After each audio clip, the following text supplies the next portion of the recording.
friends, I'm Charlie Beck, reporting in on a lovely day here in Seattle, Washington.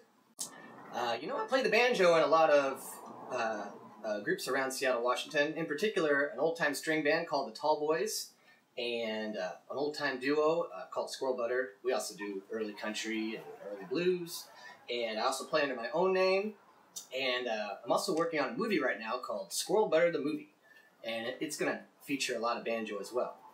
And I've got recordings available of all those projects, so if you're curious to hear more of my music, I encourage you to check out those projects.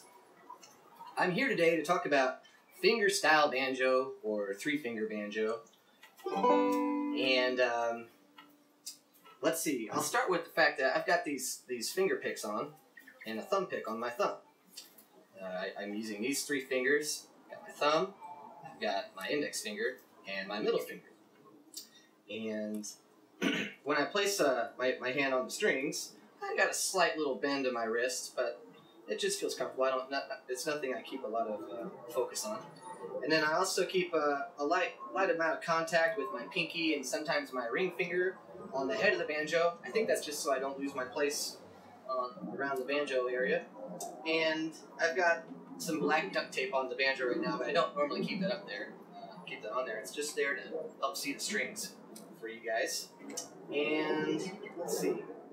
I guess we'll start by focusing on the thumb. It gets used a lot in finger picking banjo, and so we're gonna start with our thumb on this open G string, the low one. Now maybe I'm gonna back up a little bit and tell you what I'm tuned to. This is a pretty standard tuning on the banjo. It's called G tuning. There's a number of tunings to use for the banjo, and this one's probably the most common. It's got a high G on the 5th string, that short string. It's got a low D on the 4th string, that's that low string. And then we've got open G on the 3rd string, that's an octave lower than this guy.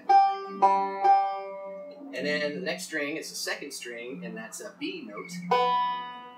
And then the 1st string is a high D. Those are all notes in the G chord. Now, we're going to start with our thumb on that low G. And then let's use our middle finger on the open D, the high D, 1st string. And let's just alternate between those two fingers. 1 and 2 and 1 and 2 and... Pretty straight ahead. Now let's do this. We're going to take our thumb on this low G, then we're going to use our middle finger on the D, just like before. This time we're going to take our thumb and hit this high G note, the 5th string. Then we're going to go back to the D with our middle finger. So here's what it sounds like. 1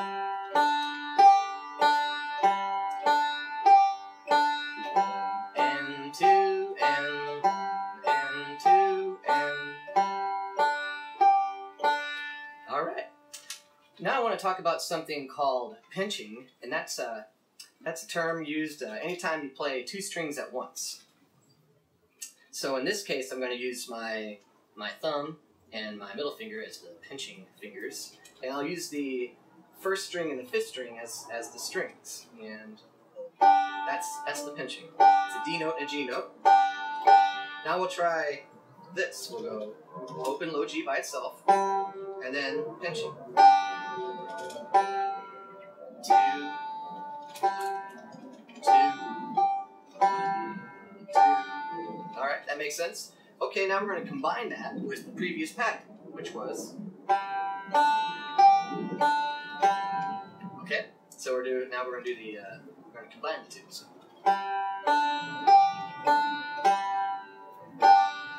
1 and 2 and 1, 2, 1 and 2 and 1 and 2 and 1 and 2 and 1 and 2 and... Alright, that makes sense. Now let's introduce this the B string and our index finger. So this time we're going to start with the thumb on the same open low G string there, and then we're going to go to the 2nd string, the open B string, and hit that with our index finger. And then we'll do just like before. We'll hop our thumb to this high G, And then let's round that out by going to the open D with the middle finger. And it'll sound like this. And 2, and 2, and 2,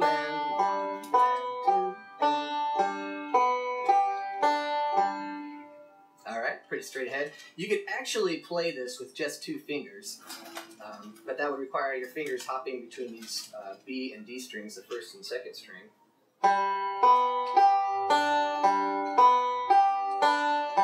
Sounds the same, but you can do it, but you're doing it with 2 fingers. Just illustrating that point. Here, and now we're going to combine that little pattern. Well, we'll try it with the pinching pattern that we did on a similar roll prior. So it sounds like.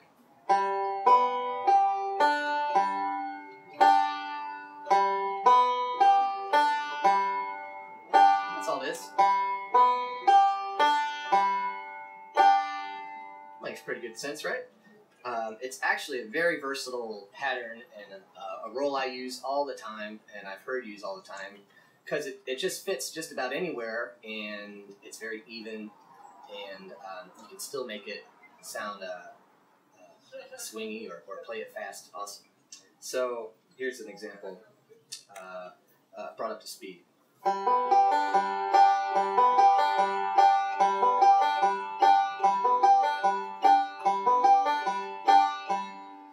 Just so you know how it sounds like up to speed. Now, there's some other ways to play this pattern that involve moving your thumb to the other, alternating it to, say, this lower string. Here's an example of what I mean.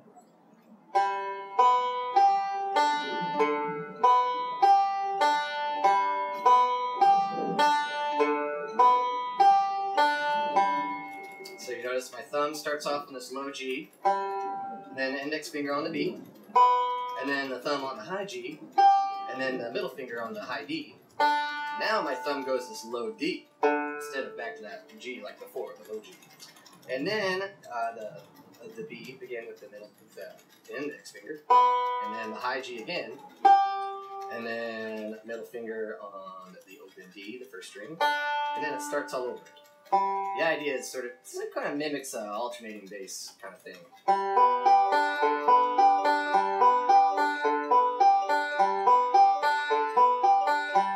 You bring it up to speed a little more, and it sounds a little more familiar.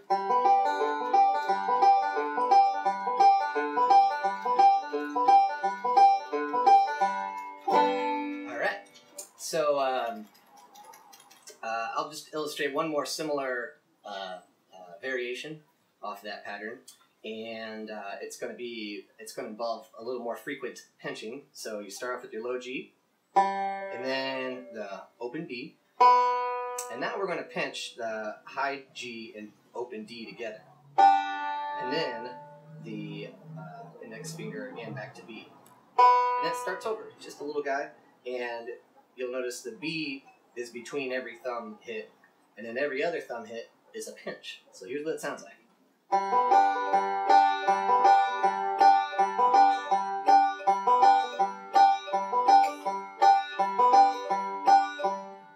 It's not something I would play constantly all throughout, but it is something that fits over a lot of chord progressions.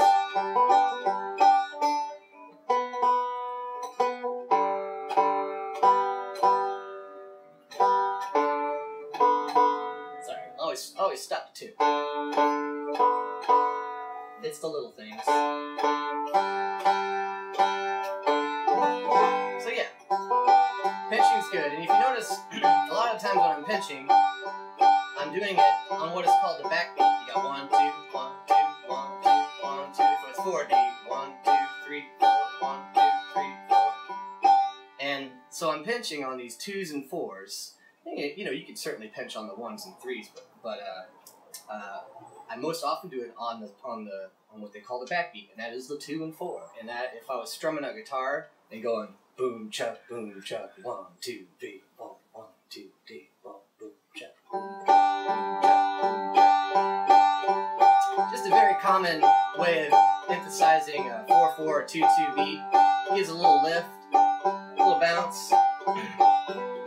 And that's what's going on there.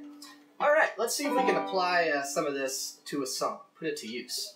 I'm going to focus on sort of a familiar song, so we don't have to learn a new song for this situation. And let's do Will the Circle Be Unbroken? Hopefully you're familiar with that. It's a classic. Okay. I'll just start by doing this pattern to sort of back up the singing. I was standing by my window on a cold and cloudy day when I saw that hearse come rolling for to carry my mother away. Will the circle be unbroken by and by, Lord, by and by? There's a better home awaiting in the sky, Lord, in the sky. Oh, there you go. So it works very nicely for backing up a song, and there's a million songs with just those 3 chords I just played, and I'm sure you know some of your own. So try playing that pattern to back yourself up and singing, and it's a lot of fun. And singing's always just a good thing to do. It's good for you. So I guess if I haven't covered this left-handed basic stuff, I was just doing the open G chord as my root chord, and it's the key of the song. And then this is the C chord, also called the 4 chord. And if you look up some banjo chords, I don't have to walk through one finger at a time here for this left-hand stuff. And then this was the D chord I used. Just low D, 2nd fret, A note, and then 3rd fret on the B, it's a D. Also the same as the open string next to it, which is the D also. And sometimes on the C chord, I use this high D open, just for a little extra prettying of the harmony of that chord. Or you can close it to make your C triad. That's the E note. You're going from that 2nd fret to the open. And yeah, so try that roll with it. So you can also do a lot of melodies with just this basic pattern I'm showing you. So I'm going to show you a way to play Will the Circle Be Unbroken with just that pattern that went.